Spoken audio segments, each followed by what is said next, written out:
In today's video, I'm going to show you how you can find buyer intent keywords using free tools to find search terms on Google that will start bringing in traffic for your blog and start hopefully earning you some affiliate commissions or some ad revenue. This is the same method that I personally use to rank #1 for a lot of terms in my niche that bring in a total of around 21,000 monthly visits at the moment. So first things first, you're going to need to go to the Chrome web store and you're going to need to download 2 extensions. One is Keyword Surfer. This allows you to see how much search volume that a keyword has and to see if it's worth actually writing for. It also allows you to see how many words they've written on a page and other cool stuff like that, which we'll get onto later. It's actually really important. Then you're going to download Mozbar extension. Now this is also a free tool. You have to sign up with an account on Moz, so just sign up for an account. It's completely free. Then you can download Mozbar. So once you've got all the extensions installed, you're going to go head over to Google and you're going to start typing things into the search bar within your niche. Now, in my experience, buyer intent keywords, as you can see, I've already done a bit of searching here, consist of the 10 best X or best tripod under 100 UK. That type of thing is usually a buyer intent keyword. You're also going to find buyer intent keywords in kind of versus things, so product comparison. So if you've got Canon versus Nikon, or you've got specific models versus each other, people searching for those terms are usually looking for an overview to see which one's best, and then they're gonna buy. Another common one I always find is reviews. So if you're writing a review for a camera, or you're writing a review for a tripod or a bit of software, people going on reviews are often looking for opinions on that particular thing, and then they're going to buy based on the opinion. So now we know what buyer intent is. How do we find the keywords? The best thing to do is to actually use the Google suggest. So if I was to go for best tripod for, and then I had a look and I just went down, we've got for video, for DSLR, for spotting scope, for phone. So if we go for phone and then press space, and then we've got for phone and camera UK. And what you really want to do here is you want to really niche down the keyword. So you want to go for a long tail specific keyword because it's less likely that there's a lot of competition within that realm. Then when you find that keyword, let's say it's best tripod for phone video. You're going to open up your Mozbar extension and you're going to go to Google US non-personalized. Now you can add profiles here. You can add a couple different profiles from different regions depending on where you are. I mainly go for US traffic, but you can put anything in there and it will basically clear all your Google's cache and cookies and stuff like that, and it will show you the front page of a search actually coming from that country. Then as you'll see, Keyword Surfer gives you the estimated search volume over here, and as we can see, it's 0. Generally, we want something above 0, but don't always take this literally because 0 can bring in a lot of traffic. There's 1 0 on my site that brings in about 800 monthly visits and a lot of sales a month, so don't take this as set in stone. Usually we want to look for something above 0, but I'm just going to go with it for this example. The next thing we want to look for is the featured snippet. Now, if the featured snippet has something big on it, like 3 YouTube videos in a row and then a load of ads and stuff, and it covers half the page, don't bother. There's no point. But if it's like this and it's just got a few ads at the top, you're not going to lose a lot of traffic from this particular snippet. The final 2 things we're going to look for are domain authority and the number of words. Now, domain authority is how authoritative the site is. So the higher domain authority, the more authoritative the site is. That means the higher the domain authority, the harder it's going to be able to kick them off the top slot, and the harder it is to compete with them. The example I'm giving now has a lot of high DA sites here, so you would not want to write an article for this term. There's no low DA sites ranking in the top 3, and the top 3 are above 80 DA. You want to avoid this term completely. Generally, we want to go for around a 15 to 30 average DA. Anything above that, don't even bother. Then, like I said, with the word count, you want to add up the average word count here, and you want to divide it by 3 for the top 3 or by 5 for the top 5. This will give you the average number of words you should write for your article to be able to rank amongst the top 10. The last thing we have to check is whether it is answering the question. Now, sometimes you will find keywords where they're not answering the question, but they are very high DA sites ranking for the term. So for instance, if I had best tripod for phone video here and the top term was not answering it. So as we can see here, it's saying the best iPhone tripods and supports in 2020. We can see that Digital Camera World is in fact answering this question.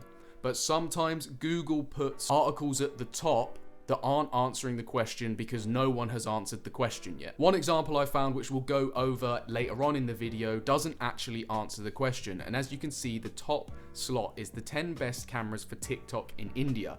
That's not what I searched for. I searched for the best DSLR camera for TikTok video. Now, because he hasn't answered that question, we can go ahead and write an article, and we can kind of assume that we might rank for it because we're the only article that is answering that question. So just to recap, the 4 things you need to look for when searching for keywords to write articles around is the search volume, the featured snippet, the average domain authority, the average word count, and whether that article at the top is answering the question or not.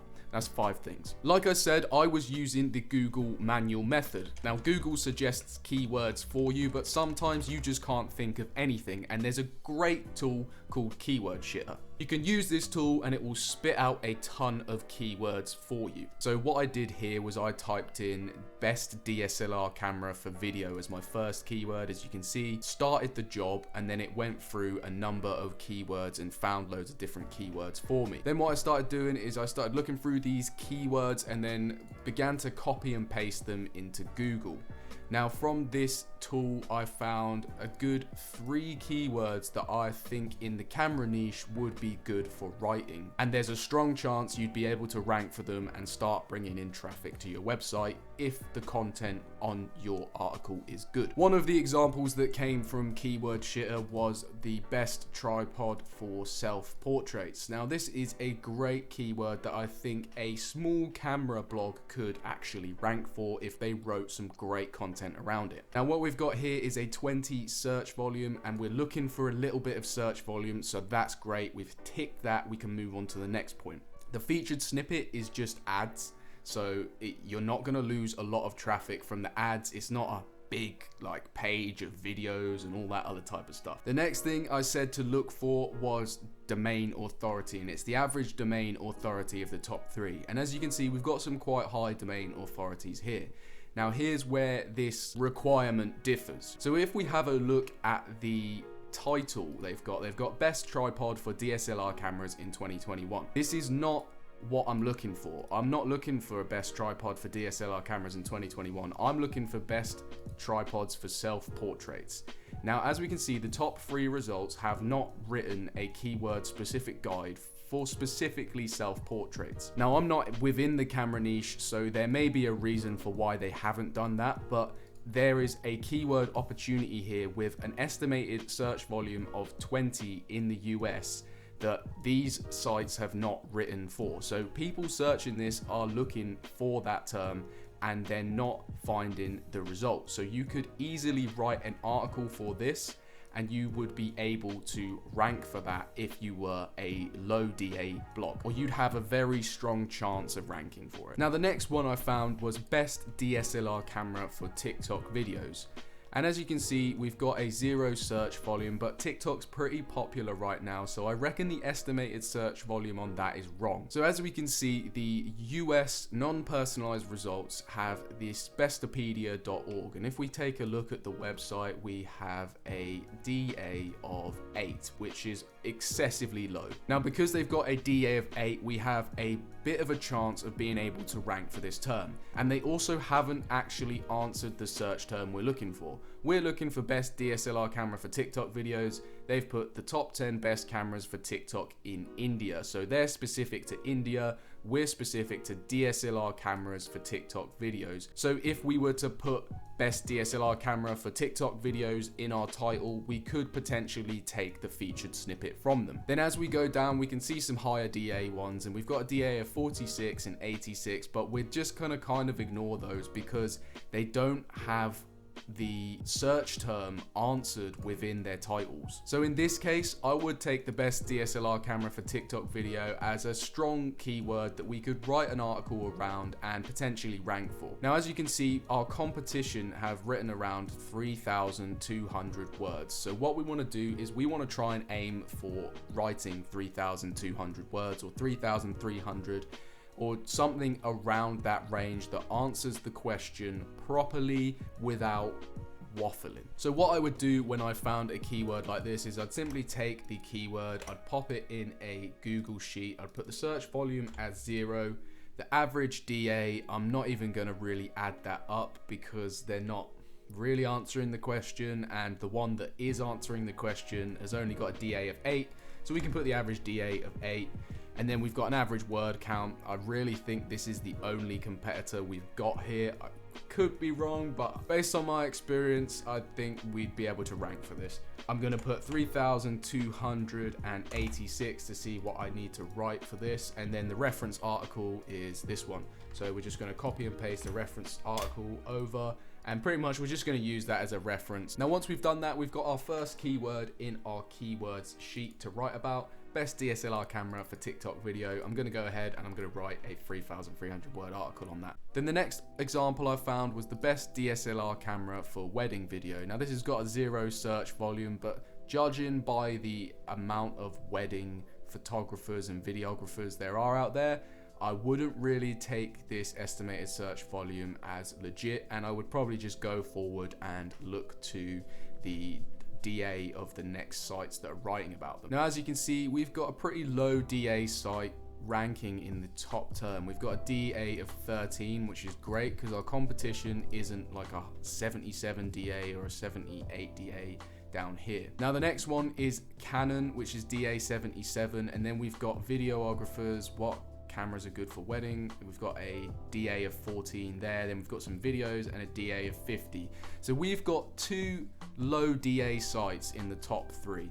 One is DA 13 and one is DA 14. Although there's a Canon one which is going to throw that average off a lot, we can kind of assume that because there's 2 low DA sites in the top 10, that we're gonna be able to take a position in that. Personally, I think there's a strong chance that if you wrote some great content around this piece, you would be able to rank in the top 3. So what I'm gonna do is I'm gonna take the keyword, I'm gonna go copy it over here. The search volume was 0, the average DA, I'm gonna go ahead and add up now. 13 plus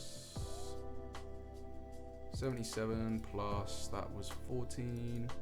Then we divide that by 3. So we've got an average DA of around 34, but it's kind of really massively thrown off by that Canon one. Then I'm going to go ahead and add up all the word count. Divide that all by 3, and then we've got an average word count of about 3,975. So we're going to aim for an average word count of 3,975. Then I'm going to take my reference article as the top one because why not reference from the best? And I'm going to leave that keyword in there, and then later on when I'm going to write my content or sending out content briefs, I'm going to basically send an article based around that topic to content writers, or I'm going to write one myself. Now, the next thing you can do if you are truly struggling with the keyword shitter and the extensions, you can go over to Answer the Public. Now, Answer the Public isn't that good for buyer intent keywords, but it's very good for informational articles. So if you're looking to rank and earn money from AdSense or Azoic or other ad publishers, then Answer the Public is probably really good to use. It's completely free for up to 3 searches a day, and as you can see, I put in DSLR camera here, and it just gives you a load of different questions.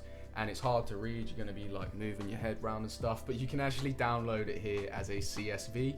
So if you download it as a CSV, it will open up in an Excel document and you can just see all these terms. Then what you could do is you could go manually search these terms in Google and then use the exact same technique that I was showing you, which is checking the search volume on Keyword Surfer, then checking the top 3 articles, checking the average DA, the average word count, and also making sure to check if they've actually answered the question of the specific keyword that the person is looking for. If they haven't answered the question, the likelihood of you ranking is very high because there's no content around it. If they have already answered the question and the DA is high, I would avoid it completely. But if there are a few low DA sites in there that are ranking in the top 3 positions, it's good to assume that you might be able to rank for that. At the end of the day, with this type of business, what you really want to be doing is churning out high quality content in low competition keywords.